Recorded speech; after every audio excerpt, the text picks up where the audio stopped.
अभी testis, ovaries और prostate के बारे में बताते हैं।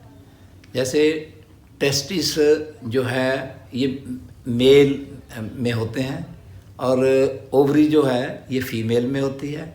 जो प्रोस्टेट है ये भी मेल का ऑर्गन है।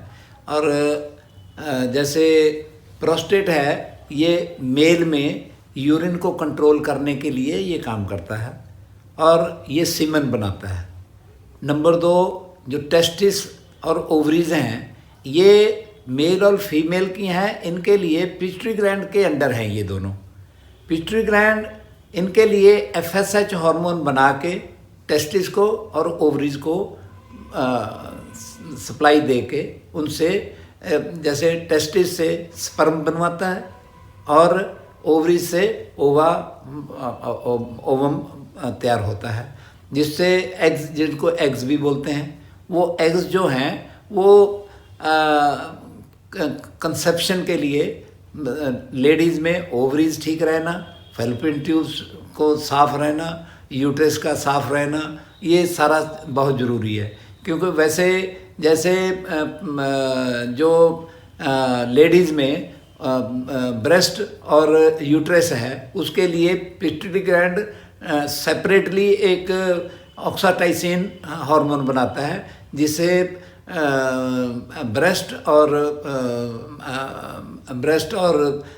यूट्रस के लिए वो सप्लाई, मतलब उसको ठीक रखने के लिए उसका वो करता है।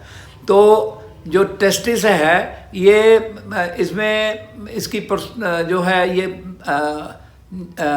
टेस्टिस की जो प्रोडक्शन है स्पर्म, ये that is not only for sex, this is मतलब इसकी जो प्रोडक्शन है टेस्टिस की जो स्पर्म है इसका इन द लॉन्ग रन मतलब उसको प्रिजर्व करने से उसके साथ में टेस्टिस की प्रोडक्शन से ही मसल्स भी बनते हैं। इसलिए जो इसकी मतलब प्रोडक्शन है टेस्टिस की, उसी से मसल बनते हैं। और अगर कोई इम्पोर्टेंट होता है जिसके टेस्टिस काम नहीं करेंगे उनके मसल्स नहीं बनते, जैसे लेडीज़ में भी मसल्स नहीं होते हैं। लेकिन ये जो बेटियां कोई रेसलिंग या एथलेटिक करती हैं वो वैसे नहीं होना चाहिए, नेचुरल तो नहीं होना चाहिए, क्योंकि उनमें भी पावर है, ये नहीं है कि नहीं है, लेकिन वो एक्स्ट्रा ऑर्डिनरी मसल्स बनाने के लिए टेस्टोस्टेरोन जो खाते हैं वो हार्मफुल तो हैं, लेकिन वो ज़्यादा एफिशिएंसी के लिए वो मतलब लेके मैं रिकमेंड नहीं करता कि हाँ उनको ऐसा लेना चाहिए एनी हाउ। तो जो ओवरीज के लिए और टेस्टिस के लिए जो FSH हार्मोन बनाती है वो पिट्यूटरी ग्लैंड बनाती है। पिट्यूटरी ग्लैंड बना के इनको नॉर्मल रखती है। तो जैसे ओवरीज का काम ये भी है कि जैसे 1 महीना जो एग्स बनते हैं वो 1 महीने के जो एग्स हैं वो यूट्रस में थ्रू फैलोपियन ट्यूब्स जाके स्टिक करते हैं। उनका तकरीबन 28 से 30 दिन का उनका पकने का टाइम होता है। तो 28-30 दिन में वो पक जाते हैं, राइपन होके जब अगर वो फटते हैं तो उसको हम लोग मेंस्ट्रुएशन बोलते हैं, उसी से ब्लीडिंग होती है। तो जो दूसरा महीना है मतलब 1 महीना एक ओवरी का, दूसरा महीना दूसरी ओवरी का। किसी की अगर एक ओवरी काम करती है तो उसको 2 महीने के बाद में महीना आएगा। ये बहुत साधारण बातें हैं, ये आम समझ में आने वाली हैं। तो आगे जो टेस्टिस का जो काम है वो टेस्टिस का इसका जो समझिए जो टेस्टिस की प्रोडक्शन के स्पर्म और जो प्रोस्टेट का जो प्रोडक्शन है वो सीमन बनाता है। तो सीमन और स्पर्म कंसेप्शन के लिए ये दोनों ज़रूरी हैं। अगर सीमन भी नहीं है तो सीमन नहीं होने से भी कंसीव करने के चांसेस नहीं है, बिल्कुल मानो कंसीव करने के चांसेस 0 है। सो इसलिए प्रोस्टेट का ठीक होना भी बहुत ज़रूरी है कंसीव करने के लिए। तो अपना जो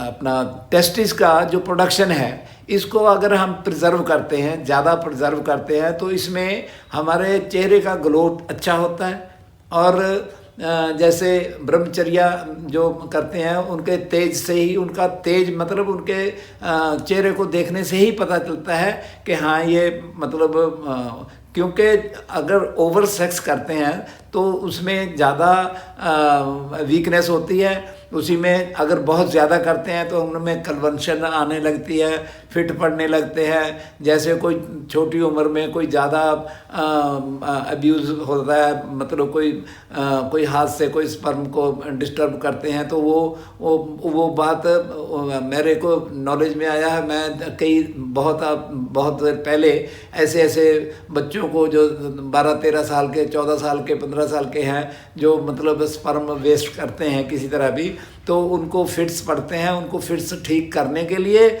उनका ये चीज़ भी ठीक किया और उसका पिट्यूटरी ग्लैंड और टेस्टिस की मतलब प्रोडक्शन ठीक करने से उनके फिट्स ठीक हुए हैं।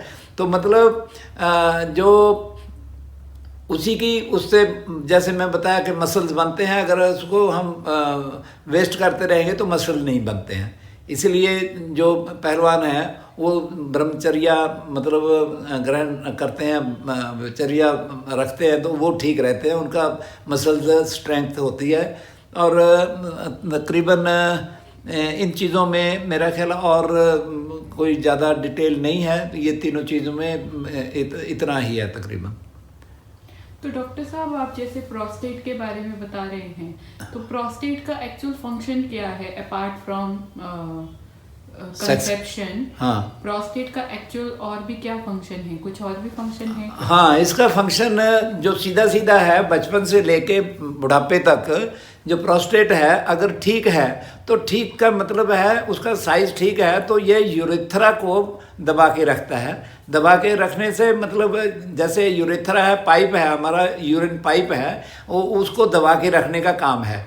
क्योंकि जब हम इच्छा करते हैं कि हम यूरिनेशन करेंगे तो यूरिन जाने के लिए वो प्रोस्टेट ही है जो ढीला हो जाता है। तो इसलिए जिसका प्रोस्टेट बढ़ जाता है, मतलब उसके टॉक्सिन्स अगर किडनी ने थ्रो आउट नहीं किए, ब्लड में रह गए, तो ब्लड में ये आइडल प्लेसेस है, यहीं पर टेस्टिस में या ओवरीज में या प्रोस्टेट में उसी के रहते हैं जिसकी किडनी अंडर वर्किंग हो गई, जिसका टॉक्सिन्स थ्रो आउट नहीं किया, यूरिन में स्मेल नहीं आई। उसका मतलब है वो सबसे पहले टेस्टिस में, प्रोस्टेट में, ओवरी में और फैलोपियन ट्यूब्स में ही होते हैं, जिससे उनका लेडीज़ का कंसीव करना असंभव हो जाता है। और इनका जो है इनका यूरिनेशन का प्रॉब्लम आता है क्योंकि प्रोस्टेट अगर बढ़ जाए, मोटा फूल जाए, तो वो ढीला होने पर भी यूरेथ्रा ढीला नहीं होता, इसलिए यूरिन का फ्लो कम हो जाता है और ब्लैडर से ज़्यादा जोर लगाना पड़ता है वॉशरूम जाने के लिए, और उनका यही काम होता है ज़्यादा।